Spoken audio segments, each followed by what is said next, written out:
start the recording. Alrighty, everyone. So today we're going to be talking about Python and more specifically, classes in Python.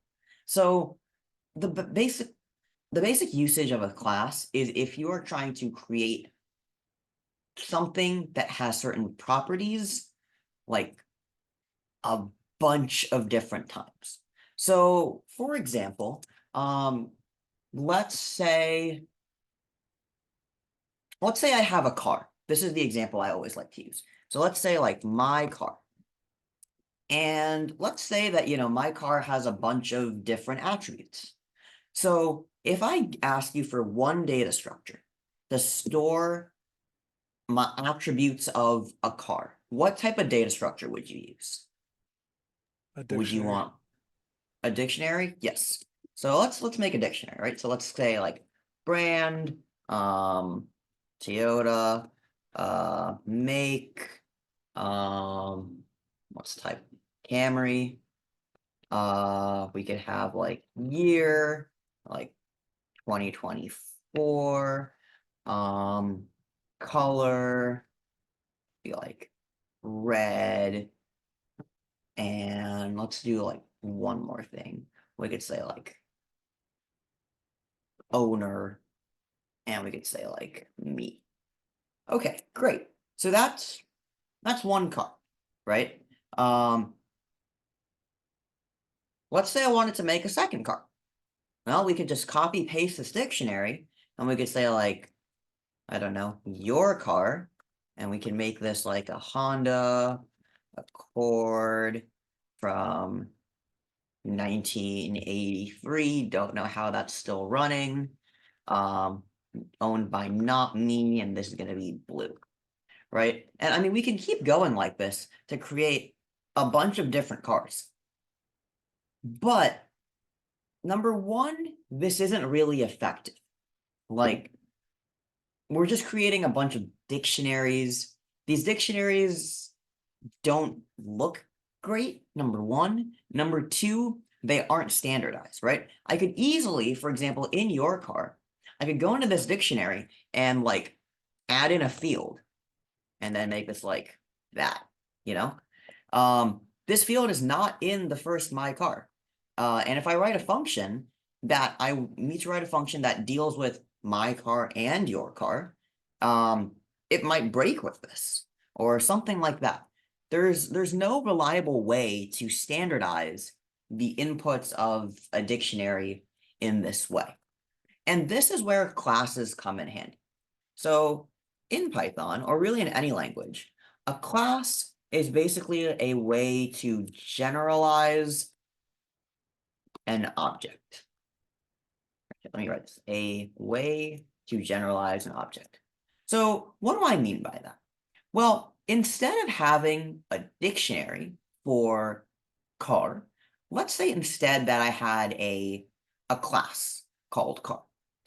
Well, then I could create an instance of the class, which is, we'll see examples of this in a second. So classes we have two things. We have variables, which are also known as attributes, and then methods or functions. So for something like a car class, you could have variables of like color, brand, owner, like if it's been sold, etc., etc., etc. But we can also add methods. So methods are functions that are specific to the class. So, let's say if I have a car, one thing I can do is unlock it, right? So we can make like an unlock function that's specifically for cars. So the difference is like I can define a function here that's like define unlock, and write stuff, but I can run this function on, we could say like my car 1. And then, we can just like print like this car is unlocked. Now I can run unlock 1. I can run the unlock function on my car, right? I can run it on your car. But I can also run this unlock function on whatever this random number is. It doesn't make physical sense to unlock a number. We only want to like lock and unlock a car. So a method that is defined for our class is only valid for that class. And we'll see an example of this soon. So, we can have like unlock, we can have like start engine, we can have like block. That's probably good enough for now. But that's the gist of why classes are helpful. Essentially, instead of creating like a separate dictionary for every single car, which number one, looks painful. Number two, it's probably going to be painful to do. And number three, you can't really assign like a function or a method to a dictionary. We're just going to use classes to simplify that process a whole lot. Does that high-level explanation make sense? Any questions about, broadly speaking, why we might want to use a class in programming? I have a question. Go for it. So are the variable and methods, so they aren't global, correct? They're just to that specific class.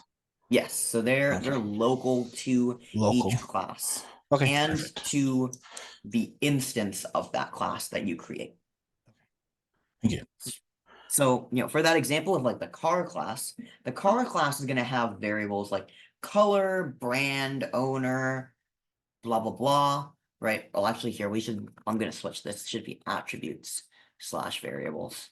So class attributes equals variables that are local.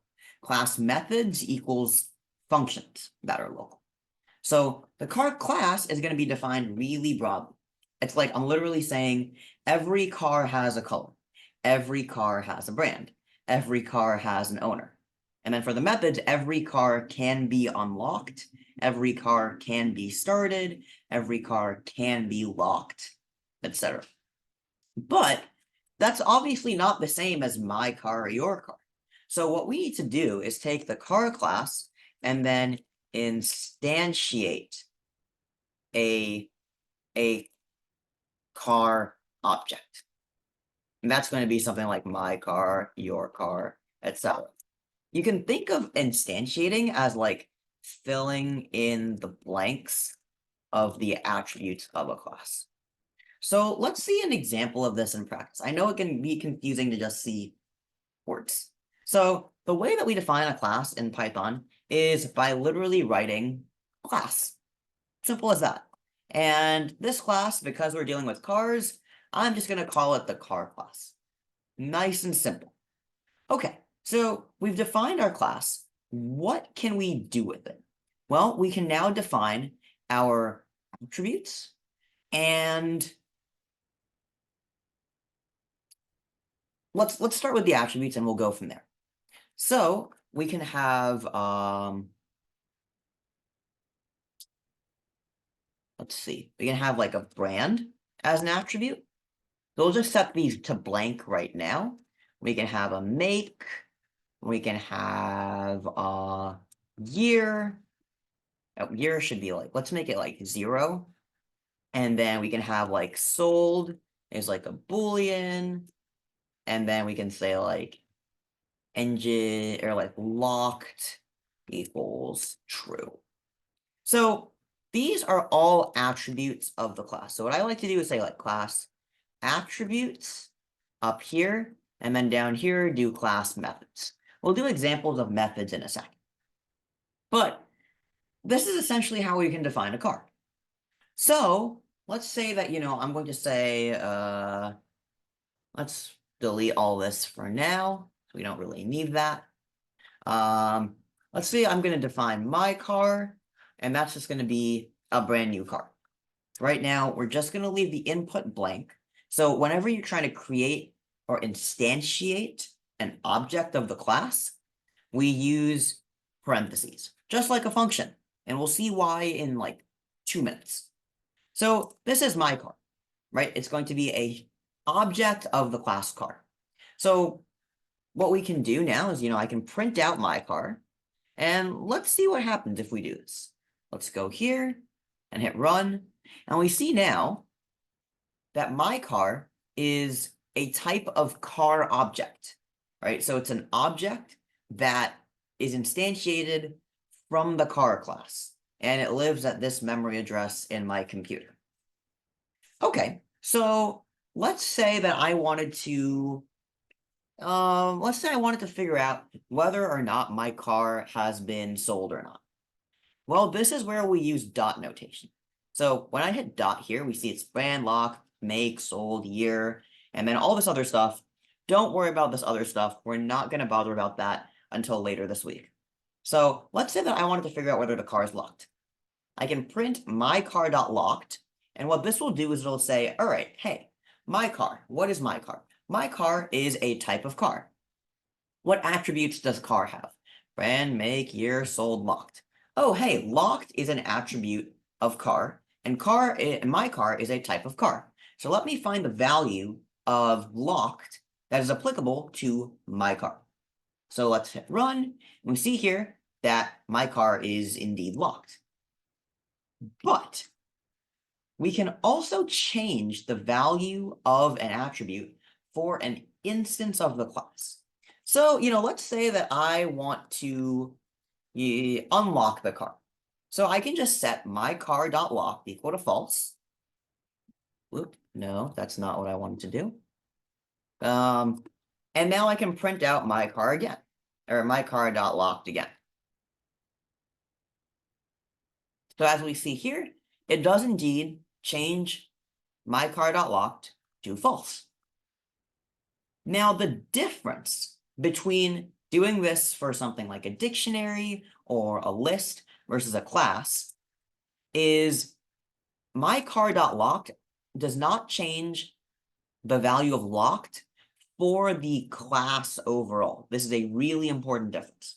It changes the value of locked or of whatever for my specific instance of the class. But hey, don't take my word for it. Let's prove it. So I'm going to create a brand new car. I'm going to call it your car, and this is going to be a brand new car. And, assuming that I did everything right, if I print out your car.locked, your car.locked should still be true. Why? Because we never changed this default value in our original class. We only changed the value for my specific instance. And we see that indeed, your car.locked is still true. So we can change the easiest way to, there are ways to change the default values for a class. We're not going to bother about that right now. But the main thing I want you all guys to recognize is we can create separate instances of a class from this template, if you will. And we can change things about each template that don't change the original at all. Does that make sense? Any questions so far?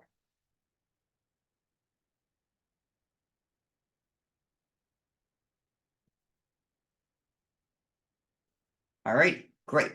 So we have a small little problem though. Let's say that I want to create, my own car that's like a custom car that doesn't just have blank things everywhere. So then I have to go and say my car.brand equals, Toyota, my car.make equals Sienna. Like, I don't want to do this. I don't want to have to manually type out this thing for every single instance of the class that I ever make.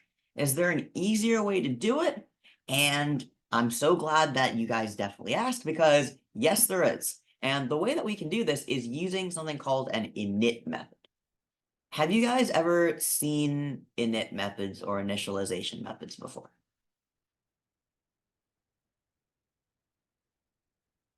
All right, wonderful. So the way that we set up an init method is we type def just like a regular function, and then we're going to put 2 underscores and then init. And then we see here it says self, we don't need the none part, and that's it. So let's break down what an init function does. As we saw before, when we were creating a new instance of our class, we put the class name, and then we just put like blank parentheses. Now, by defining an init function, we can put stuff in those parentheses. So we can say brand, make, year, and then we can keep the other stuff, the same.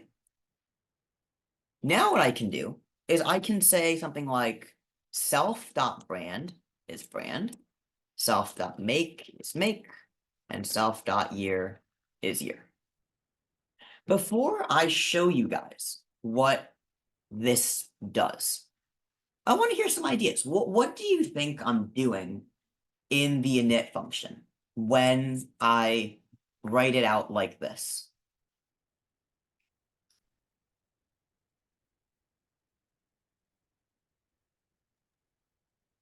You're given the class like arguments that you can pass into it. Basically, they're like parameters. Only you're Exactly. creating it. Yeah. Yes. So we're basically taking parameters that help define our class. So before, right, in those attributes, I had like brand equals like something that's like hard coded, and make is something else that's hard coded, etc. With the init function, you can custom set what those values are in your class. Right? So here, let's see how this works in practice. So, here I'm defining a car, Toyota Sienna 2025, and let's just confirm that my car has the brand Toyota. Hit run, indeed it does. But how do we get to this point? So when I say my car is car, first thing that Python does, it says, okay, we got a car. What do we need to know about a car?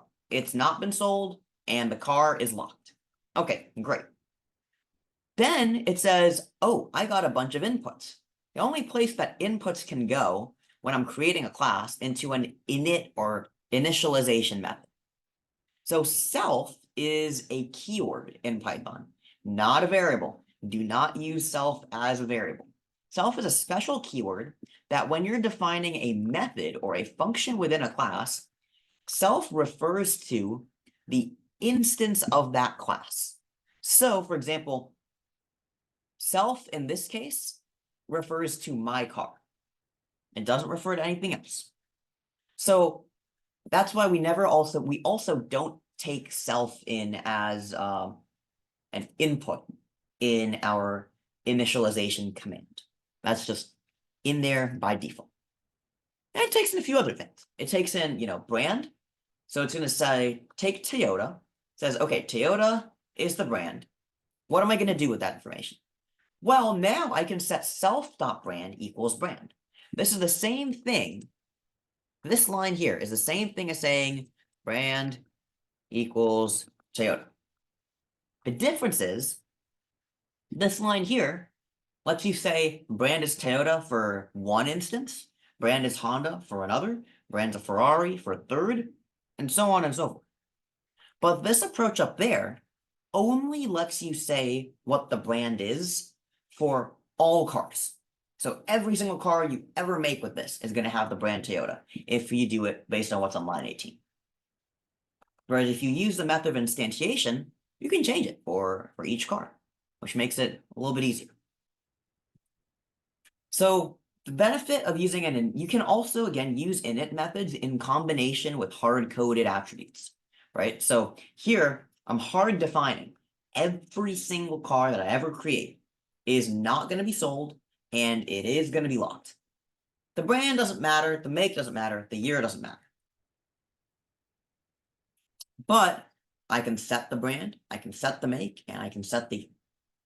Now, let's say I forgot to include a year. So let's refresh it, and let's see what happens. Aha! As we can see here, when we run this function, or when we run the initialization command, it says car.init is missing one required positional argument, year. So that's why, again, whenever we run something that is declaring a new instance of a class, remember, that is running this init function. So in order to run the init function, you need to put all the inputs in the init function, except self, in your initialization code. All right, I realize I just used the word initialization like 20 times there, but this is really important for our work going forward with classes. Any questions about initialization before we talk a little bit about methods?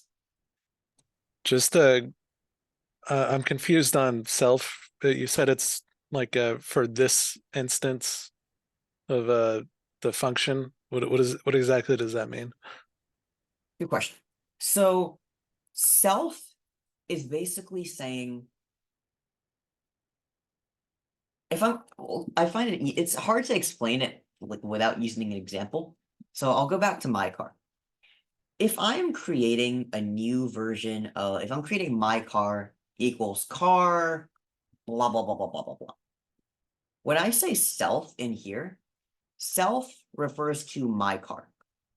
Alternatively, if I were to say your car equals car, stuff, then in the context of your car, self refers to your car. So self refers to a specific instance of the class, not the class overall. So like self here does not mean the generic car overarching class. It means specifically like the specific car that is being created or being dealt with. Does that help a little bit? Yeah, that makes perfect sense actually. Thanks. Yeah, no problem. Anybody else have questions?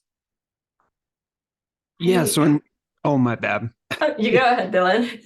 I was just gonna ask, like in Java, you can default constructors, and if we're gonna get to that, just tell me to shut up. But like in the case where you called it without a year, could we in the parameter say like in Python style, say like year equals none, and that way if we don't supply it, it's going to default to none? I don't know. It's very possible. Let's see. So first, let's make sure it doesn't break if we run it normally. Oh, right. That's why. Your car. Yeah, let's delete that and do that again. Okay, so it works if we keep it in, and if we don't put one, yeah, that works. Okay, cool. Appreciate it. Yep. Another thing that we can do is, one, we can do that, but also you can use quargs and args to make variables optional, or like having a variable number of them. So you can also do that. But in general, this is like the method that I would use if you're trying to code in like default values for something, would be just using like the year equals none, or like x equals default value sort of thing. So again, remember, classes are not different. Classes are not very different from functions. Like at the end of the day, all a class really is a collection of variables and a collection of functions. So you can have an init method, you can have string methods, you can have custom methods. It's literally just like variables plus functions equal class, if you want to say it that way. Did someone else have a question as well? I was going to ask a similar question to the one that Dylan asked. I was just curious, in Python, once you define that init constructor or instantiation method, you can no longer use just the car without passing any arguments any longer. For simplicity's sake, I'm going to say yes right now, just because this is the first day dealing with classes. Okay. To make it slightly more complicated, we can create classes, which you guys will do later this week, that inherit from other classes. So like here you're creating a car class, I could create like a motorbike class later that inherits stuff from regular car, but just like changes like make or year or whatnot. that would take in the generic class because I'm using the generic car class to make a brand new generic car class. Otherwise, if you're just going to use it normally, we're going to create like a individual car, and that individual car is always going to be tied to certain inputs. Whenever you're creating an individual thing from a class or instantiating it, you always use that init method. Yeah, does that help? Yeah, thank you. Yeah, no problem. Any other questions?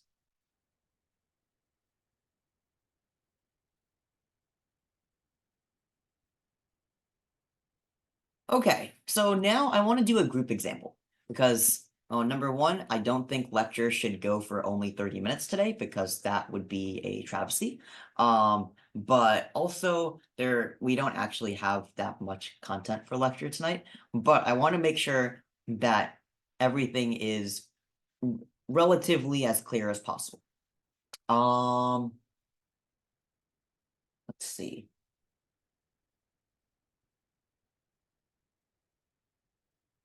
I would have used like a book example, but that's already in the lecture notes for today. And okay, here, let's do an example for a phone or a computer. So I'm going to, let's say I'm going to define like a computer class. Well, first we define classes using class, not define, that's functions. So I'm going to throw out some things, and what I want you guys to do is tell me if these are going to be attributes or methods for our class. Brand of the computer. Attribute. Attribute, all right. So here, we'll just put these in comments for now. And we'll do the same thing for methods. What about startup, like when you hit the on button and it powers on? Method. Yep. So startup. What about the owner of the computer?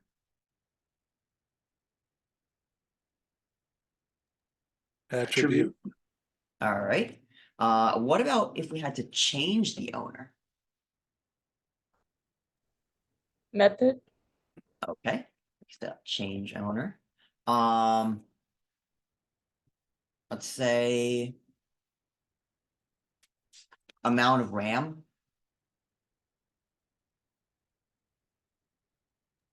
Attribute. Okay, cool. I don't want to belabor the point too much, but basically, if something looks like a variable, smells like a variable, and it's going into a class, it's going to be an attribute.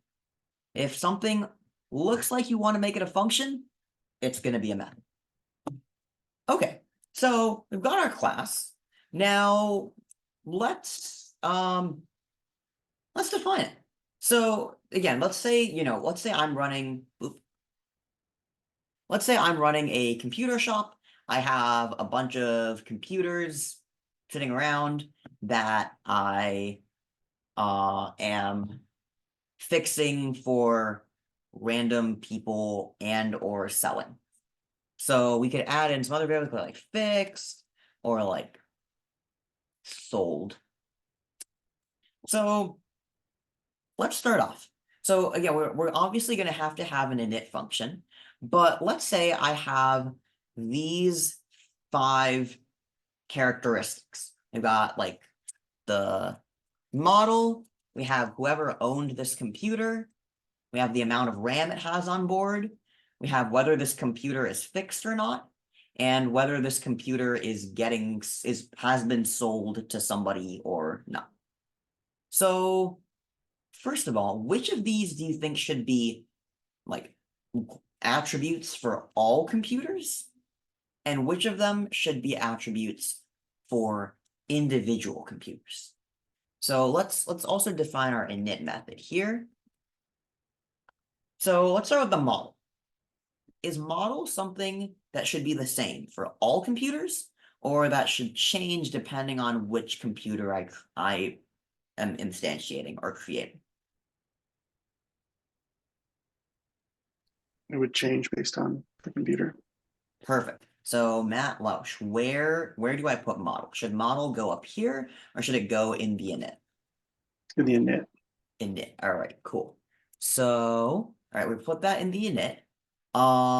Charles, now how can I take model from my input to the class and actually set the model of the computer as being, model?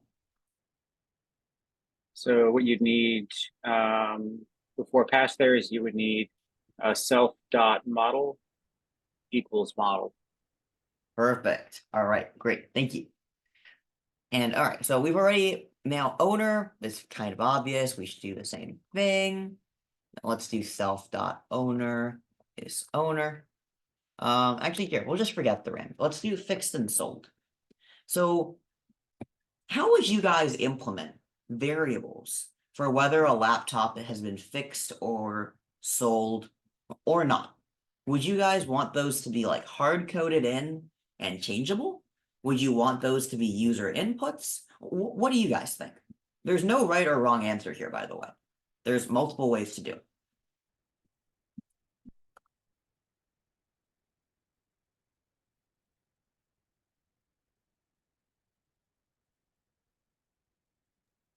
I would say probably at the top, like outside the init.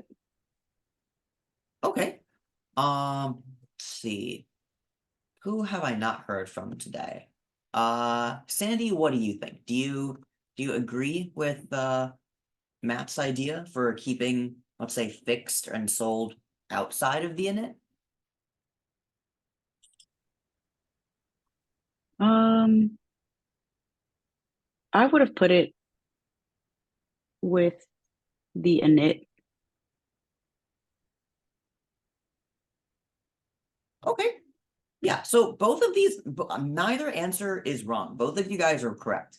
Like, you could very easily do something like in computer, you could say, fixed is false, and then sold is also false.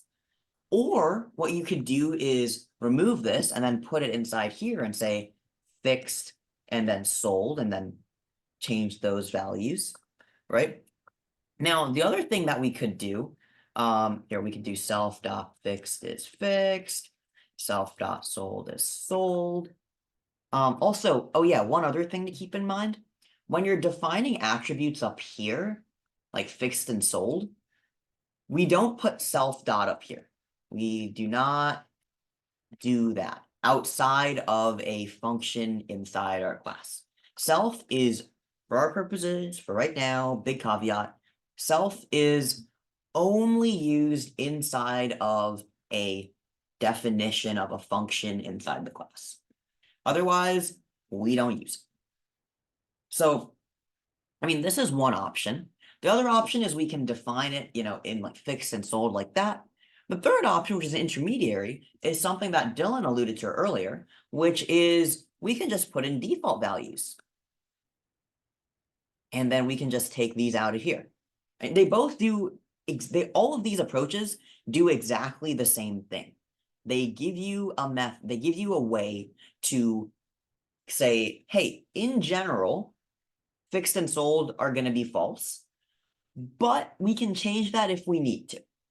So there, again, you can go with the purest approach of hard, or I wouldn't say the purest approach, the first approach of hard coding those values up in the attributes.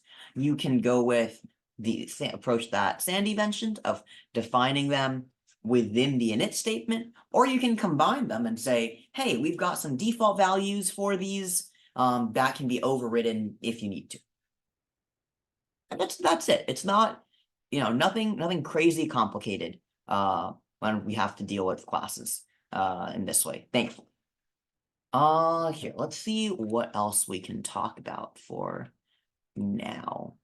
So I'm just going through the notes for today here because I don't want to do too much stuff for tomorrow. So we talked about class variables and attributes. We talked about methods and functions. We will not go through any methods or functions examples most likely tonight because you guys are going to be doing that stuff with functions tomorrow. We talked about how to define a class instance. We talked about how to reference attributes, right? So the way that we can use our computer class, I can say something like my computer is going to be a new computer. It's going to be like a Dell XPS. The owner is going to be me.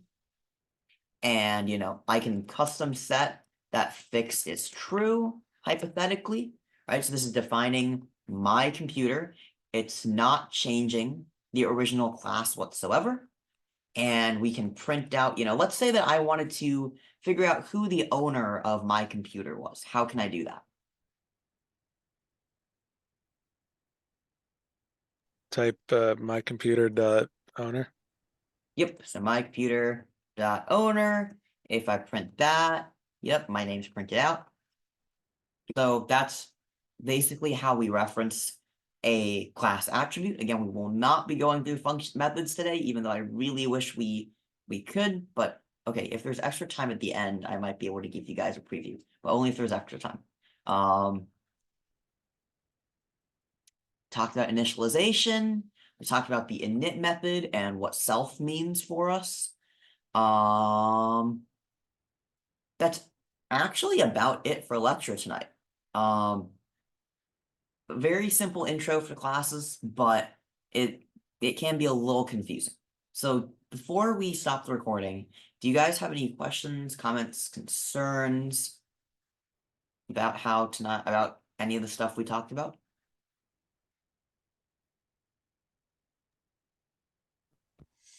Is there a general like rule of thumb of when to put it in the initialize statement?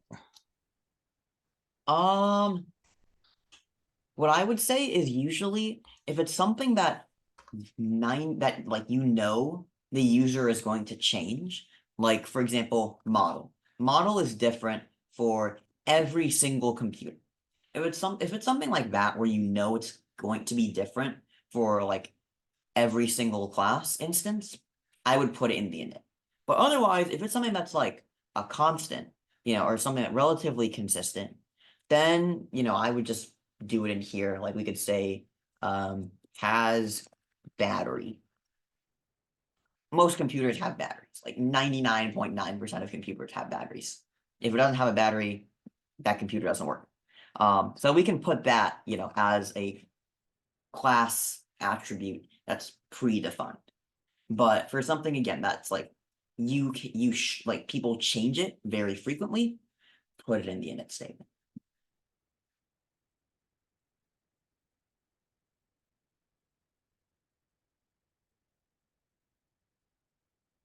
Other questions?